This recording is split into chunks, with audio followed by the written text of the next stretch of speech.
प्यारे बच्चों, आज हम 10वीं गणित विषय के 1 नंबर के प्रश्नों का हम अध्ययन करेंगे एग्ज़ाम के लिए, जो महत्वपूर्ण होगा। पहला प्रश्न है, यदि समांतर श्रेणी का nवां पद 2n-1 है तो श्रेणी का तीसरा पद क्या होगा। सबसे पहले हम प्रश्न को समझे। nवां पद दिया है, यानी इसको लिख सकते हैं tn। nवां पद tn बराबर दिया है 2n-1। आपको पूछा है तीसरा पद ज्ञात करना है, अर्थात n की जगह आप रखेंगे 3। तीसरा पद ज्ञात करने के लिए हमें n की जगह 3 रखना है। तो इस तरह से यहाँ पर आप रखेंगे n की जगह 3, तो 2 गुना 3 ऋण 1, तो 3 गुना 2 6 में 1 घटाएंगे तो उत्तर आएगा 5। तो हम लिख सकते हैं इसका उत्तर होगा 5। पहले का उत्तर 5 होगा। यदि बैंकों में एक निश्चित समय के लिए एक मुश्त राशि जमा की जाती है, उसे खालिस्तान जमा खाता कहते हैं। हम कक्षा 10वीं में 2 ही प्रकार के खाता पढ़ते हैं, एक होता है सावधि जमा खाता और दूसरा होता है आवर्ती जमा खाता। लेकिन आप निश्चित समय के लिए किसी बैंक में आप जमा कर देते हैं एक मुश्त, यानी एक साथ, उसे हम एफडी खाता कहते हैं अंग्रेजी में, जिसे हम हिंदी में कहेंगे सावधि जमा खाता। तो दूसरे का उत्तर आएगा सावधि जमा खाता।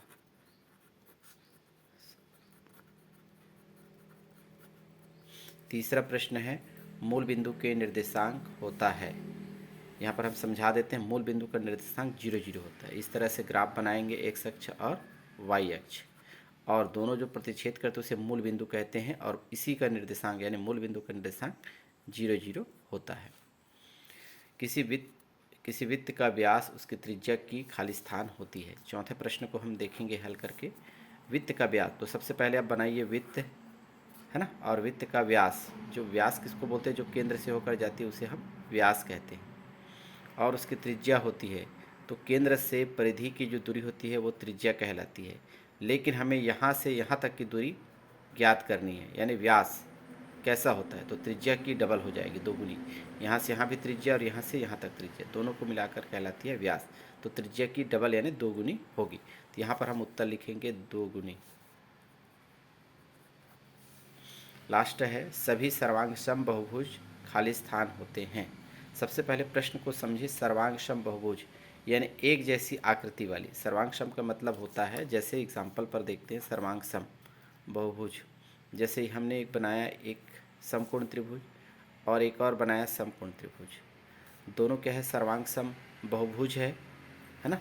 तो सभी सर्वांगसम बहुभुज क्या कहलाएंगे, समरूप कहलाएंगे। तो यहाँ पर उत्तर होगा आपका 5वें का समरूप। इस तरह से हम इस प्रश्न को सॉल्व कर सकते हैं। आगे हम चलते हैं और प्रश्न सॉल्व करते हैं। हमारे पास और भी प्रश्न हैं, देखिए। 2 और 6 का मध्यानुपाती ज्ञात कीजिए। ये भी इम्पोर्टेंट प्रश्न है जो 2019 में पूछा गया था। 2 और 6 का मध्यानुपाती, इसे हम कैसे सॉल्व करेंगे। 2 और 6 के बीच में हम x मान लेंगे। x का मतलब है बीच वाला मान ज्ञात करना है, तो इसे आप अनुपात में लिखेंगे, है ना। रफ कार्य जरूर करें आप। तो पहले इसको अनुपात, वो 3 पद है, 1 2 3, तो इसे समानुपात के लिए 4 पदों की आवश्यकता होगी। तो पहले इसकी एक जोड़ी बनाएंगे प्रथम का, और अंतिम से एक जोड़ी बनाएंगे, अर्थात 2x की जोड़ी और x और 6 की जोड़ी। इसे समानुपात में इस तरह से लिखेंगे, 2 अनुपात x समानुपात x अनुपात 6 का, x अनुपात 6। इस तरह से मध्य भाग जो है, मध्य पद जो है, 2 भागों में बढ़ जाते हैं। इसे अनुपात के नियम से हल करेंगे। 2/x बराबर, इसे x/6 लिखेंगे। तो x का गुना करेंगे, x का वर्ग बराबर 2 गुना 6 करेंगे तो होगा 12। तो हमें x का मान ज्ञात करना है, तो x बराबर इस वर्ग का पक्षांतर करना है, 2 का। 2 जो है ऊपर में घात के रूप में है, अर्थात वर्ग है, x का वर्ग, और वर्ग का पक्षांतर वर्गमूल होता है। तो यहाँ पर लग जाएगा वर्गमूल 12। इसे आप सॉल्व करेंगे तो आएगा 2 वर्गमूल 3। तो आपका आंसर होगा 2 वर्गमूल 3, पहले का। दूसरा प्रश्न देखें। उस जीवा को वृत्त की केंद्र से बाहर जाती है, वृत्त का खाली स्थान कहलाता है। जीवा को जो वृत्त के केंद्र से होकर जाती है, सबसे पहले प्रश्न को समझे। उस जीवा को क्या कहते हैं, ये पूछा गया, कब वृत्त के केंद्र से होकर जाती है। तो सबसे पहले आप बनाएंगे एक सर्कल वृत्त, ठीक है। वृत्त के केंद्र से होकर जाती है, ये वृत्त का केंद्र है, इससे होकर एक रेखा गुजरती है, ये देखिए, इसे हम कहते हैं जीवा, है ना। तो ये गुजरती है, तो वित्त का क्या कहलाता है? तो वित्त के लिए ये कहलाता है सबसे बड़ी जीवा, और सबसे बड़ी जीवा को कहते हैं व्यास। तो उत्तर होगा दूसरे का व्यास। दूसरे का उत्तर होगा व्यास। तीसरा देखें, विषम संख्या का वर्ग सदैव खाली स्थान संख्या होती है ना। तो यहाँ पर तीसरे नंबर का जो प्रश्न है, यहाँ पर विषम संख्या का वर्ग, तो सबसे पहले विषम संख्या चयन कर लीजिए। विषम संख्या मान लेते हैं 5 है, और है ना, तो विषम संख्या का वर्ग करना है, वर्ग करें इसका। तो वर्ग करने पर कौन सी संख्या आती है? तो वर्ग करेंगे तो 25 आएगा, और 25 कौन सी संख्या है? यहाँ पर ये भी विषम संख्या है, यानी कि विषम संख्या का वर्ग करेंगे तो हमें विषम संख्या प्राप्त होगी। तो आंसर में लिखेंगे विषम। इसके बाद चौथा है, शिक्षा उपकर किस पर लगाया जाता है? यानी खाली स्थान पर लगाया जाता है, यानी कि शिक्षा का जो टैक्स होता है वो किस पर लगाया जाता है? तो यहाँ पर आप बताएंगे, शिक्षा का जो टैक्स उपकर जो लगता है ना, अतिरिक्त टैक्स जो दिया जाता है, इसका आंसर होगा देय आयकर। देय आयकर चौथा का आंसर होगा। पांचवा इसका देखेंगे, यदि किसी बिंदु का निर्देशांक -4 पर है तो यह बिंदु किस अक्ष में स्थित होगा? हमें पूछा गया है बिंदु का निर्देशांक और बताना है केवल अक्ष। तो हमारे पास दो ही ऑप्शन मिलेंगे, एक तो एक्स अक्ष होगा या फिर वाई अक्ष। तो पहले हम इसे देख लेते हैं कैसे सॉल्व करेंगे। तो देखिए, पांचवा प्रश्न पर बिंदु दिया गया है -4 और 0। हम निर्देशांक को एक्स वाई के रूप में लिखते हैं, एक्स और वाई। ट्रिक मेथड से बता रहे हैं। यहाँ वाई क्या है? 0 है। वाई अक्ष क्या है? 0। इसको हटा दें ट्रिक मेथड से, और बचेगा एक्स के बराबर -4, यानी हम एक्स अक्ष में -4 की ओर जा रहे हैं। तो हमारा निर्देशांक क्या होगा? एक्स होगा। तो इस तरह से हम लिखेंगे एक्स अक्ष। इस तरह से इस क्वेश्चन को सॉल्व किए जा सकते हैं। चलिए, यहाँ पर भी 5 क्वेश्चन है, 1 2 3 4 5। इसे आप इसी तरह से सॉल्व करें। पहले प्रश्न पढ़िए भली भांति। परमेय और अपरमेय संख्या के संयोजन को खाली स्थान कहते हैं। तो परमेय और अपरमेय को हम जब जोड़ते हैं से जोड़ेंगे को हम कहते हैं वास्तविक संख्या। एग्जाम्पल के रूप में देखें, परमेय संख्या जो होती है, जैसे हम लेते हैं 2 क्या है? परमेय संख्या। अपरमेय संख्या लेते हैं, मान लो जाए वर्गमूल 3। दोनों का संयोजन यानी जोड़ने पर हमें क्या मिलेगा? 2 वर्गमूल 3। यहाँ पर परमेय संख्या और अपरमेय संख्या दोनों का संयोजन हुआ है, इसे हम कहते हैं वास्तविक संख्या। तो पहले का उत्तर होगा वास्तविक संख्याएं, ये लिखेंगे उत्तर में। दूसरा प्रश्न है 18 और 6 का तृतीय अनुपाती क्या होगा? चलिए इसे ट्रिक मेथड से देखेंगे हल करके। 18 और 6 का तृतीय अनुपात, तीसरा पद हमें ज्ञात करना है। तो इसका ट्रिक मेथड है, हमें देखना है ये घटते क्रम में है पहले तो, है ना। तो हम 6 से 18 को पहले चेक करते हैं। 6 से 18 कैसे आया? 6 से 18 बना है गुना के फॉर्म में, देखेंगे गुना के रूप में। तो 6 का पहाड़ा पढ़े, 6 तिया 18, 3 से गुना करने पर हमें 18 प्राप्त होता है। उसी तरह यहाँ पर भी हमें ऐसी संख्या रखनी है, लेकिन इसका गुना भी आप 3 से करेंगे तो हमें क्या मिलना चाहिए? 6 मिलना चाहिए। जिस तरह से 6 का गुना 3 से करें तो 18 आया। तो यहाँ पर ऐसी कुछ ऐसी संख्या रखें जिससे 3 से गुना करने पर 6 प्राप्त हो। तो 3 का गुना हम किससे करेंगे? 2 से। 3 दूनी 6, तो 2 यहाँ पर आपका उत्तर होगा। इस तरह से समझने का प्रयास करें। अगला प्रश्न है, प्रश्न नंबर तीसरा जो भी है, यदि किसी बिंदु के निर्देशांक 0,5 है तो यह बिंदु किस अक्ष पर होगा? अभी हम इसका एक प्रश्न सॉल्व किए थे। तो यहाँ पर आप देखेंगे ट्रिक मेथड से तीसरा प्रश्न है, ये रफ कार्य हो रहा है। 0 और 5 दिया गया है, आप इसे x और y के फॉर्म में लिख लीजिएगा। आप देखें 0 कौन सा है? x वाला 0, इसे काट दें तो बचेगा y अक्ष में हम कितने नंबर पर जा रहे हैं? 5 नंबर पर। तो इसमें आएगा y अक्ष होगा, इसका आंसर होगा y अक्ष। ये ट्रिक मेथड है जानने का। अगला है, किसी व्यक्ति के सभी साधनों से प्राप्त आय पर जो कर यानी टैक्स लगाया जाता है उसे हम खाली स्थान कहलाता है। प्रश्न को पहले पढ़ लीजिए ढंग से।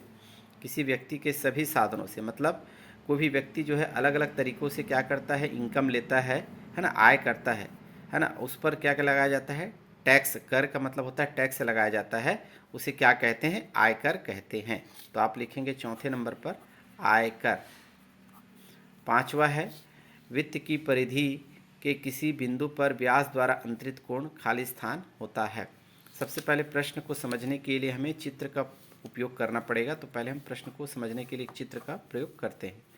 देखिए, वित्त की परिधि, तो सबसे पहले आप एक सर्कल बना लीजिएगा, है ना। वित्त की परिधि, परिधि की बात हो रही है तो परिधि किसे भी कहते हैं, इसे हम परिधि कहते हैं। कि किसी बिंदु पर, मान लेते हैं कोई बिंदु यहाँ पर है, क्रमशः पढ़ें। व्यास द्वारा अंतरित, व्यास का मतलब होता है जो केंद्र से होकर जाए, केंद्र मानेंगे वित्त का केंद्र, और ये व्यास द्वारा अंतरित हो गया। व्यास द्वारा अंतरित कोण खाली स्थान होता है। तो वित्त की परिधि पर के किसी बिंदु पर, तो किसी बिंदु को यहाँ पर मान लीजिएगा, मान लेते हैं P, और ये व्यास है, और इस पर अंतरित जो कोण होगा हमेशा समकोण होगा। ये प्रमेय भी है, तो ध्यान देंगे, यहाँ पर आएगा समकोण। तो इसका पाँचवें का उत्तर लिखेंगे समकोण। समकोण, या फिर कई बार बच्चे 90 डिग्री भी लिख सकते हैं इस तरह से। ये आपका आंसर होगा। कुछ और प्रश्न लेते हैं। यहाँ पर फिर से 5 प्रश्न हमने लिए हैं जो 31, 32, 33, 34, 35 के रूप में है ना।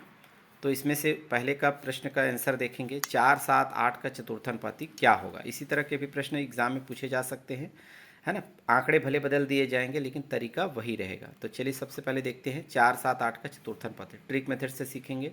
4, 7, 8 और चौथा पद आपको ज्ञात करना है। चतुर्थानुपाती में होता क्या है कि पहले पद का संबंध तीसरे से होता है और दूसरे का संबंध चौथे से होता है। अर्थात पहला जो है 4 है और इसका संबंध तीसरा पद यानी 8 से होगा। अर्थात 4 से 8 कैसे आया, यानी गुना करेंगे तब। तो 4 का गुना हम किससे करेंगे कि 8 आ जाएगा, 2 से गुना करेंगे। 4 गुना 2 8। उसी प्रकार इसमें भी 7 का गुना हम 2 से ही करेंगे। पहले वाले में 2 से गुना किया गया तो दूसरे को भी हम 2 से गुना करेंगे। तो 7, क्योंकि इसी क्रम अनुपात में आगे बढ़ेगा पद, तो 7 का गुना भी हम 2 से करेंगे तो आएगा उत्तर 14। तो आपका आंसर होगा 14 पहला का। देखो अगला प्रश्न है, वित्त में सबसे बड़ी जीवा खाली स्थान होती है। ये 20, 22 और 23 में आया है प्रश्न। वित्त में सबसे बड़ी जीवा, तो सबसे पहले देखिए वित्त में, तो सबसे पहले वित्त बनाइए आप। वित्त में सबसे बड़ी जीवा, सबसे बड़ी जीवा क्या होगी, जो केंद्र से होकर जाएगी। ये वाला देखिए, केंद्र से होकर जाएगी, ये सबसे बड़ी जीवा है। जीवा किसको बोलते हैं, जो परिधि के एक बिंदु से दूसरे बिंदु को जोड़ने वाले रेखाखंड को हम जीवा कहते हैं। तो ये केंद्र से जब होकर जाती है तो सबसे बड़ी जीवा कहलाएगी और इसे हम कहते हैं व्यास। उत्तर होगा व्यास। तीसरा, साइन 90 माइनस 63 का मान क्या होगा। ये फार्मूला ही है, हम जानते हैं कि साइन 90 माइनस थीटा बराबर होता है कॉस थीटा। थीटा का मान यहाँ पर यानी कोण का मान है।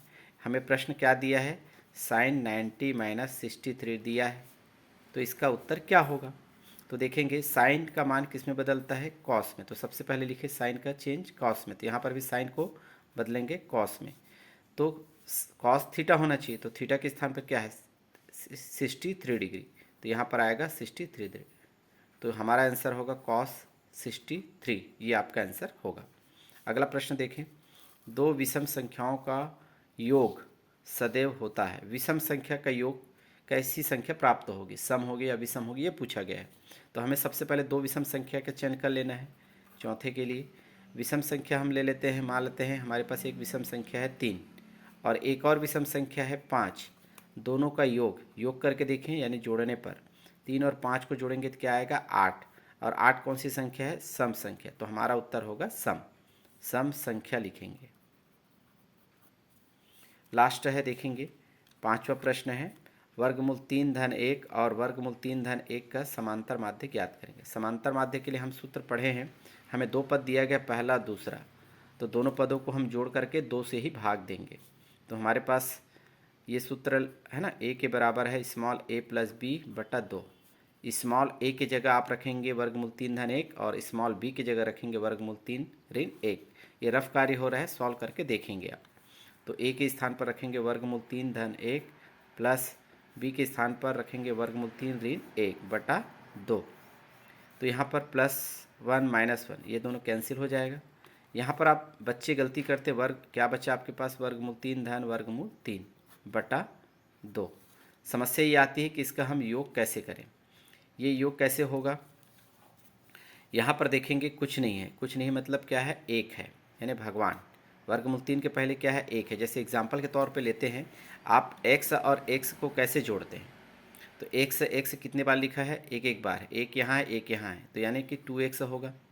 जैसे मान लो जाए ये 3 होता ये 2 होता, तो 3x में 2x से जोड़ेंगे तो 5x होता है। यानी आपने क्या किया, नंबर को जोड़े यहाँ पर। तो जोड़ने के लिए हमें क्या करना है, इसके गुणांक को हम जोड़ेंगे। तो यहाँ पर वर्गमूल 3 का भी गुणांक क्या है, 1 है। वर्गमूल 3 का गुणांक क्या है, 1 है, जो दिखाई नहीं देता है ना। जैसे भगवान दिखाई नहीं देता, वैसे यहाँ पर 1 आपको दिखाई नहीं देगा, आपको समझना है ना। जैसे और भी एग्जाम्पल ले लेते हैं, जैसे वर्गमूल 2 वर्गमूल 3 रहे और 4 वर्गमूल 3 रहे, तो हम कैसे जोड़ेंगे, 4 2 6, 6 वर्गमूल 3 स्थिर रहेगा, ठीक है ना। जैसे यहाँ पर x स्थिर था। प्रश्न को गंभीरता से समझने का प्रयास करें। तो इस तरह से क्या होगा, ये 1 वर्गमूल 3 और 1 वर्गमूल 3, तो ये हो जाएगा 2 वर्गमूल 3 बटा 2। तो 2 और 2 ऊपर नीचे कैंसिल हो जाएगा, तो बचेगा आपके पास उत्तर वर्गमूल 3। इस तरह से हम कह सकते हैं कि अंतिम प्रश्न का जो उत्तर होगा वर्गमूल 3 होगा।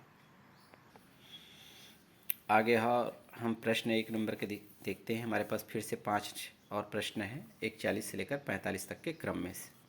तो सबसे पहले देखेंगे, 1 नंबर का सवाल है, लेकिन इसकी अभ्यास आवश्यक है। 2 वित्त सर्वांग सम होते हैं यदि उसकी खाली स्थान बराबर हो। प्रश्न को पहले समझें। 2 वित्त बनाएंगे सबसे पहले, जैसा प्रश्न वैसा। तो 2 सर्कल यहाँ पर बना लीजिएगा, एक सर्कल यहाँ पर है और एक सर्कल यहाँ पर है।